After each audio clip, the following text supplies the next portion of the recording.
I think from an Iranian point of view, the longer this war goes on, the better, because the longer it goes on, the more coercive leverage they have. If you look at what's happening to the price of oil, this is in Iran's interest. And if the war goes on for a couple more weeks and oil goes up and up and up and hits $150 a barrel, $200 a barrel, that's to Iran's advantage. It gives them coercive leverage.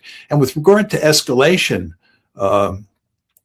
Trump officials can argue that we're going to escalate and we're going to punish the Iranians and this will give us a war-winning strategy. I think exactly the opposite is the case. I think if they escalate, if the administration escalates and the war becomes more intense, that this will play to Iran's advantage because it will cause more economic havoc in the Middle East. And economic havoc, I believe, works to Iran's advantage. As I've said before, I think you can make an argument that Iran was foolish to sign the Memorandum of Understanding on June 17th. They should have just let the war go on and hoped that the United States did foolish things that made the price of oil go up further and further. And of course, this is what's happening now. The price of oil is going up. And again, this works to Iran's advantage. So I don't think Iran has any great incentive to put an end to this war quickly. I think if anybody's talking to the Omanis and the Pakistanis about trying to restart the negotiation process, I bet it's the Americans, not the Iranians. Dan, you got to bring yourself in. Or else it's the Saudi Arabians or the Qataris, all kinds of Kuwaitis people. They may be the ones that are saying, "Hey, let's find a way to get out of this because it's really costing them a lot." Saudi Arabia finally is starting to pay a bigger financial cost than some of the others have up through the first part of this with the closure of the Bab al-Mandab. But let me ask you a very specific question: given all that has happened and all the conditions you've mentioned with the interceptor missiles, our offensive missiles, Iranian, mountainous the missile cities, etc., what can Trump do now? Not what should he do, because you've already answered that. He should just walk away. But given his political constraints, where can he go if he recognizes, as you suggest, that he recognizes this problem, he's got to get out? How can he do it using Trumpian capabilities? Well, he's going to have to cut a deal. And what he's going to try to do is convince people that it was the Iranians who wanted to go back to the negotiating table and that he's accommodating them. This is reflected in Rubio's rhetoric, which, of course, is rhetoric the president uses all the time. What we're saying here is that it's the Iranians who want to go back to the negotiating table. Why are they pounding on that message? It's because we want to go back to the negotiating table, but we don't want to be seen as the one that's desperate to get back to the negotiating table. Then we'll go back to the negotiating table and we'll spin whatever agreement is reached as a great victory. Trump, of course, tried to do this on June 17th. But he couldn't convince the hawks of that, and they basically pushed him to welch on the deal. This time, I think Trump's going to get a worse deal than he got on June 17th. Because again, as I said before, the Iranians have more coercive leverage the longer this war goes on. So the second time you go to the negotiating process, they're going to have more leverage. They're going to drive a tougher bargain. So he's going to have a more difficult time trying to convince people that this is not another surrender document. In other words, an even worse surrender document. But he'll try to do that. He'll try to say, we've put an end to the war. We've solved the economic crisis, and we're going to live happily ever after. Will he be able to sell that? I doubt it, but he'll try. What it appears to me is, and as you're talking here, I'm kind of connecting some dots potentially, that maybe that is why he's saying that. That's why Rubio was saying that, but that he's like, all right, to sell that, I first have to do one more big push. And that could be the reason why Jack Keane said this. We are on a definite path to return to major combat operations that would involve Israel and the United States. I think that is the path we're on. Is there some negotiations that the Iranians want to do here? Of course, they want to negotiate. Why now? They want to negotiate because they want to stop the United States from imposing their will by firing on them and taking away their military capabilities. They want to stop that, as they did successfully back on April the 7th and April the 8th. They want to replay that. I don't believe that's going to happen. Pakistanis and Qataris are supporting him on that, but I don't think that's where the president is and his team around him. I believe where they are frustrated, they want to get the Straits of Hormuz eventually open and also return to major combat operations and finish what they started out to do in terms of assigned military objectives. Now, you pointed out a second ago, I don't have to ask you the same question twice, all these expansive list of objectives and things Jack Keane thinks we can accomplish. He doesn't ever provide a path to how we're going to get that done when it all failed during the first phase of this war, which you so clearly articulated last time with the 40-day bombing phase, the blockade phase, and then the MOU phase. And now then we're trying to find a new phase, I guess.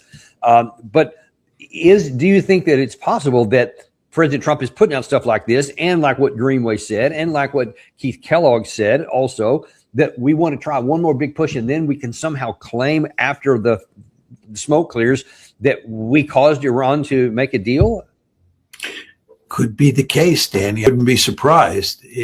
They're desperate and they're looking. I think they're looking for a way to end this war, yet be able to spin a story that we prevailed, the Iranians didn't prevail. And you could make an argument that what they're trying to do, and I'm not saying there's a lot of hard evidence to support this. This is, based on deduction by you and me. You could make a case that they're setting up a story that says that it's the Iranians who want to go back to the negotiating table. They're desperate. Enormous damage has been done to them. And then what we do is we go out and we slam them over the next couple days. And then we, in effect, declare victory and say, we're ready now to go back to the negotiating table. And we hope that the Iranians feel the time is here to negotiate another memorandum of understanding. And then that deal is done. And then we say, it's not a surrender document. We actually prevailed. And the reason we prevailed is we got tough with the Iranians. And we were probably overly patient, but nevertheless, we, in the end, brought down the hammer on them and they conceded. That's a plausible way of getting out of it from their perspective. The question is whether they can convince the rest of us that this is what really happened. And I think that's going to be almost impossible to do. They'll try to tell a story that we won, but I don't think that you can tell that story. When you go down what the list of demands were going into this war, and the fact that we didn't achieve any of them, and then you look at the other downsides that have resulted from this war, what the world looked like on February 27th compared to today. Forget the demands we made, just, who controls the Strait of Hormuz, what's happened to our basing structure in the Gulf, what's happened to our alliance structure in the Gulf, what's happened to our munitions supply, and so forth and so on. This is really a devastating defeat for the United States. How can anybody miss that? But they'll try to spin a story, assuming we're correct in what they're up to, that portrays us as the winners and the Iranians as the losers. And, I have to wonder.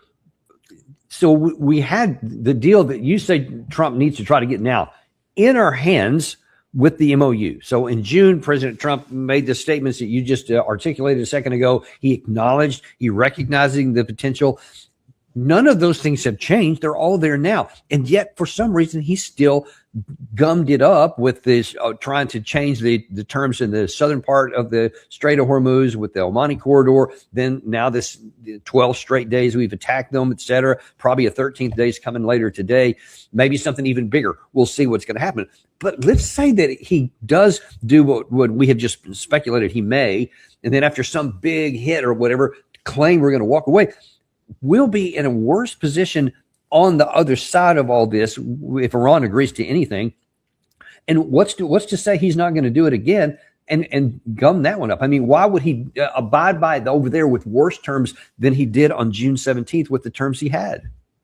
Problem that he faces is that the munitions crisis and the situation with regard to oil prices is reaching the point where he just has to reach some sort of agreement that he sticks to. He just can't keep doing this. I don't think he can fight a forever war here. If you think about Afghanistan, you think about Iraq, you think about Vietnam, think about those forever wars. The international economy was not affected in any meaningful way as a result of those wars. We weren't talking about taking the international economy off a cliff during the Afghanistan war.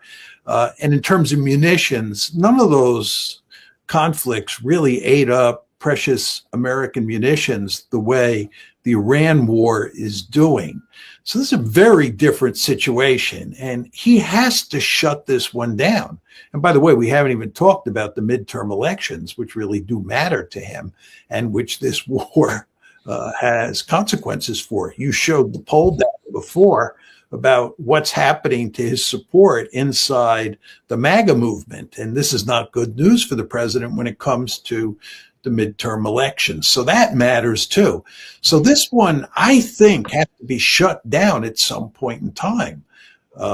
And I just don't think it can go on and on.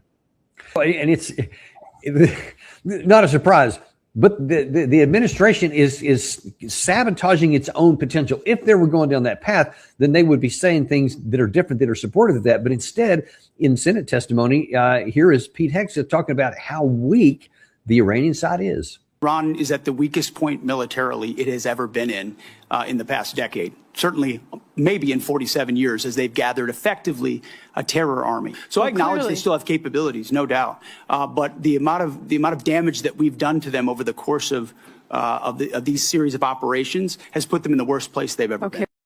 How can you make that argument in the worst place they've ever been when we just showed you this of just the last few days? They keep hitting this stuff. I mean, how can anyone plausibly make that statement? I mean, how does anybody believe? Well, I would just note that what's been happening since the tit for tat strategy started on July 7th is that the Iranians have been targeting all of our military installations in the Gulf.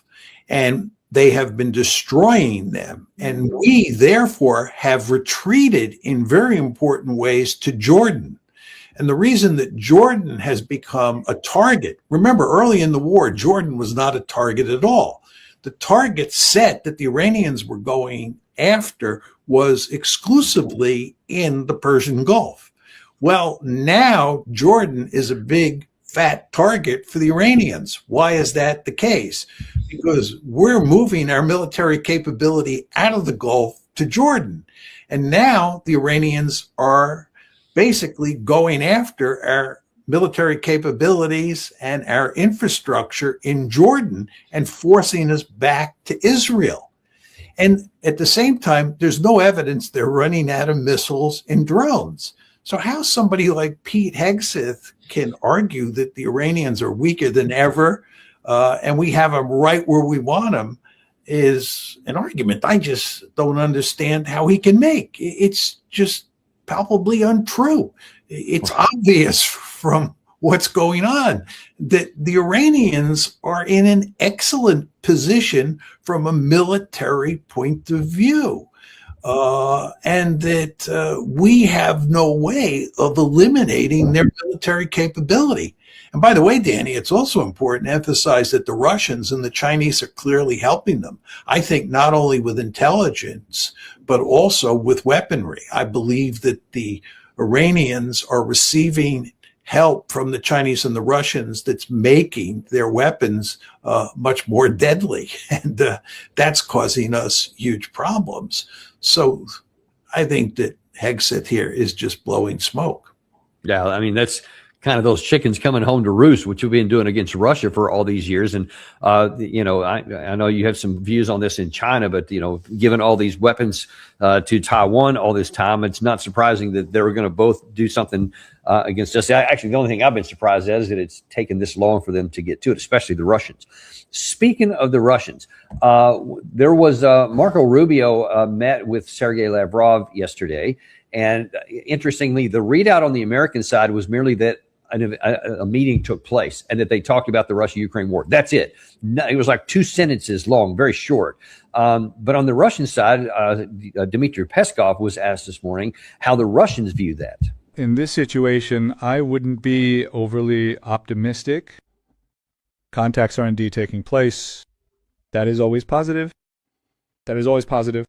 But one cannot speak of any new dynamics or acceleration right now.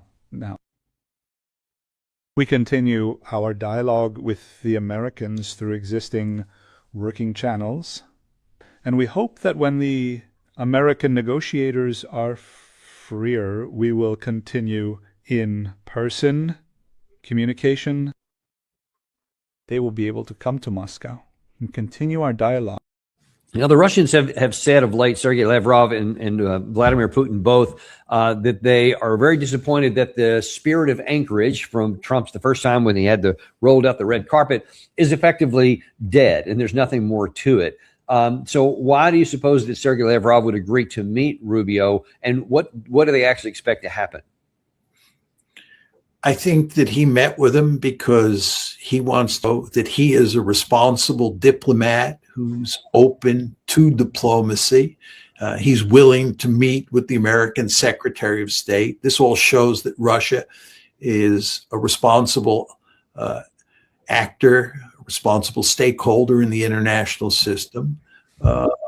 But in terms of actually expecting anything from the Americans, the Russians at this point in time don't expect anything from the Americans. They know that you can't trust Marco Rubio or President Trump any further than you can throw them. These are people who speak out of both sides of the mouth, who reach agreements and then violate those agreements. The Russians understand that they're basically at war with the United States, and what they have to do is go to great lengths to make sure that the United States loses in Iran. That's in Russia's interest. And furthermore, that Russia wins in the Ukraine war, and that Russia delivers the United States twin defeats. This is what the Russians are thinking for sure. You want to remember, Danny, that at the G7 meetings that President Trump attended in France, the members of the G7 said afterwards in a declaration that they were going to accelerate their assistance to Ukraine in its waging of the long-range drone campaign against Russia. And furthermore, they made it explicit in the declaration that they were going to ramp up efforts to damage the Russian economy. This is the G7 countries, including the United States of America. Then you had in early July the NATO meetings at Ankara. And again, President Trump was there. And again, he and the NATO allies made it clear that they still had their gun sights on Russia, and they were going to do everything they could to make sure that Ukraine lost, that Russia lost in the Ukraine war, and would hopefully be weakened to the point where it was knocked out of the ranks of the great powers. This is what the United States is up to. Despite what President Trump or Marco Rubio says from time to time, it's quite clear that we have our gun sights on the Russians, and the Russians fully understand that, and they will act accordingly, which is not to say that you won't get this occasional diplo speak from people like Sergei Lavrov, because this kind of soft power is in Russia's advantage. And speaking of the war there, because I think it's the most likely outcome is going to be the literal inverse of what you said the U.S. had hoped to do, which was to knock Russia out of the power, out of the ranks of the great powers. We may end up knocking ourselves out. But I want to look at something more on the operational, not the granular level so far. so far up to this point. But there has been, over the last month or so, one of the major themes in the Western media was been a turning point has been achieved. Now then, because of these long range strikes and like into the wild berries, they're basically their Amazon supply chains, whatever, big, huge, spectacular fires, black smoke everywhere, refineries being hit, other military targets deep inside of Russia, and apparently Russia is not able to stop them. That's the implication. So a turning point has been reached. But then here in just the last week or 10 days, we saw that all of a sudden Ukraine has fired their prime minister, they fired their defense minister, and now they fired their general commander, General Sirski. So what do you make of all these turnovers? Because if you're winning, seems like that would be a bad time to overturn these key players. Yeah, it's hard to disagree with that. When you see Sirski and the defense minister both fired, you just sort of say to yourself, wow, you don't want to do this in the middle of a war unless you absolutely have to. My sense as to what was happening here is that there was a fight between the defense minister and Sirski that involved strategy for the war. When the defense minister was appointed about 6 months ago, he more or less had two missions. One was to deal with the manpower problem.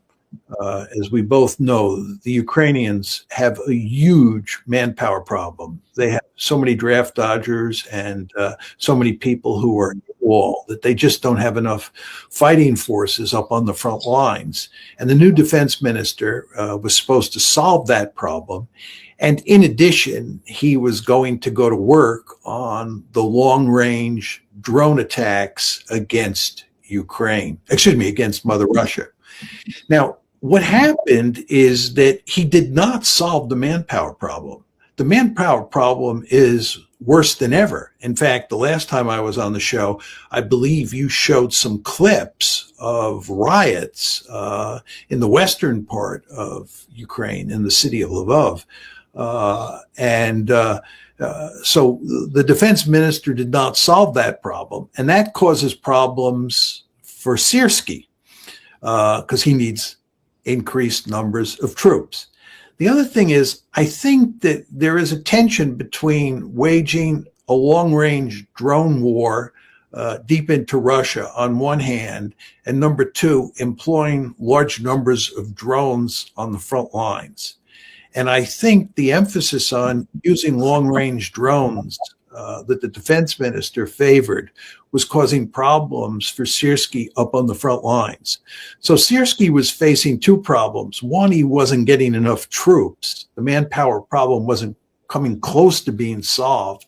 And number two, I think that you have a finite number of drones, and he was having trouble getting his fair share of those drones, because there was so much interest in the long-range drone campaign. And I think those sort of strategic or military considerations caused lots of tension between the two of them. They had two different strategies in mind on how to wage the war. One emphasized the long-range drone program, and the other, or long-range drone campaign, and the other fighting up on the front lines. And I think that led to significant tensions between the two of them. They might not have liked each other on personal grounds anyway, and you got a real conflict going here. And Zelensky ended up in a situation where he had to fire both of them. He fired the defense chief first, but that caused all sorts of protests because people really liked the defense chief. And I think that's in large part because they thought the long-range drone campaign was a winning strategy. And furthermore, it did not involve Ukrainian casualties. Whereas Sirski, because he's up on the front lines and huge numbers of people, huge numbers of Ukrainians are being killed on the front lines, he's not going to be very popular compared to the defense minister. So I think in the end, Zelensky really ended up in a situation where he had no choice but to fire both of them. And this is not a good situation. It's not a good situation, and I think as we have both concluded, it's not going to make any difference who is in those positions, and whoever they replace them with, it's not going to be any more successful. In the last bit of time we have here, I wonder if you can tell us the collusion, I guess, between these two, or the nexus between these two wars in the Middle East and here, and what the impact on what we've discussed earlier on the Iran war could have here. Because if Zelensky has been begging, he wants a Patriot interceptor, a factory built there. He said they're going to do something that's years down the road. But they're at war right now. They're already having, again, to look at what's going to happen energy-wise for the winter, and are they going to be able to survive that again? But now then there's going to be even fewer air defense missiles available because we're burning through them all. We're not going to have any to give to them at all, and maybe not even any of the longer range missiles, et cetera. And with the price of oil going up and the price of everything concurrently going up as well, we're going to be focused on trying to get that solved. What impact is that going to have on the actual conduct of this war? Well, I'm basically from the Ted Postal school when it comes to talking and thinking about defensive missiles. I'm not sure those Patriots were doing much anyway. I mean, the implication of the discourse about the Patriots is that if the Ukrainians were able to get their hands on large numbers of Patriots, they'd be able to shoot down the vast number of ballistic missiles and cruise missiles and drones that the Russians are targeting Ukraine with. I actually don't believe that. But it's irrelevant because the fact is we don't have Patriot missiles to give to the Ukrainians. So they're not going to get the Patriot missiles, and there are no real meaningful substitutes here. So what you see if you look at what's going on in Ukraine now is that the Russians are pretty much free to attack any target in Ukraine, and they don't have to worry at all about a Patriot missile or any other kind of missile knocking down the incoming missiles or the incoming drones. So what you see is that Ukraine is highly vulnerable, and the Russians have a huge inventory of bombs and missiles and drones, and they are really pounding Ukraine. And I think most importantly, at this point in time, is the campaign in Odessa. And it looks to me like the Russians have basically cut off Odessa as a port of exit for Ukraine. Ukraine sells lots of its grain and wheat through Odessa, but that's no longer possible because the Russians have done so much damage to the port in Odessa. And I think what's happening here, and is going to continue to happen, is that the Russians are going to use their massive advantage air power to continue to pound Ukraine.